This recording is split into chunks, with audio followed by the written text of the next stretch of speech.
అమ్మకు ఆరోగ్యం బాల, ఒక చిన్న ఇల్లు, వర్షం పడితే మొత్తం ఇల్లంతా కారిపోతుంటుంది. వాడేమో చిన్న కుర్రోడు, చదువుకోవాలని ఆశ ఉంది. పైపెచ్చు అమ్మేమో ఆరోగ్యం బాగా అల్లాడిపోతా ఉంది.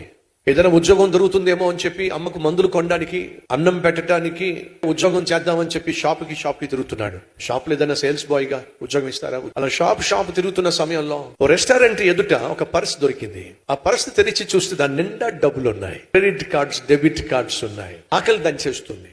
ఆ పర్సులోంచి ఒక 100 రూపాయలు లేక 200 రూపాయలు తీసుకొని భోజనం చేయొచ్చు. అమ్మ మాట జ్ఞాపకం వచ్చింది. అయినా కడుపైనా కాల్చుకుందాం అని పని మాత్రం ఎప్పుడూ చేయొద్దురా. అన్యాయానికి ఎప్పుడు చోటు ఇవ్వద్దురా. యథార్థంగానే జీవించాలిరా. యథార్థవంతులను చూసే దేవుడు ఉన్నాడు. ఆయన తగిన సమయంలో మనకు జవాబిస్తాడురా. నా మాట నమ్మో.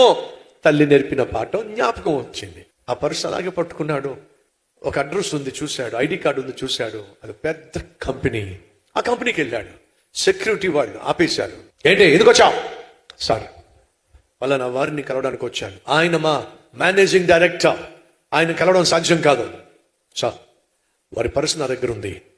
ఈ విషయం ఒక్కసారి వారికి ఫోన్ చేసి చెప్పండి. ఆయన పరుగున దిగొచ్చేసాడు. కుర్రోడ్ని చూశాడు. సార్, రోడ్డు మీద ఈ పర్సు కనిపించింది సార్. దాంట్లో మీ అడ్రస్ ఉంది. ఈ పర్సు మీకు ఇవ్వాలని వచ్చాను. గబగబా బ్యాంక్ కార్డ్స్ అన్ని చూసుకున్నాడు. ఉన్న క్యాష్ అంతా చూస్తున్నాడు. ఒక్క రూపాయి కూడా అందులోంచి పోలేదండి.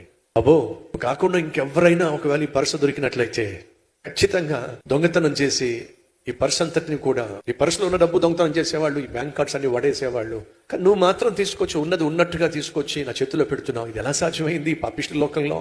అమ్మ చెప్పింది, సార్, కడుపైనా కాచుకుందాం, కడుపైన మార్చుకుందాం, కానీ కాని పని మాత్రం మనం చేయకూడదురా అని చెప్పింది మా మమ్మీ సార్.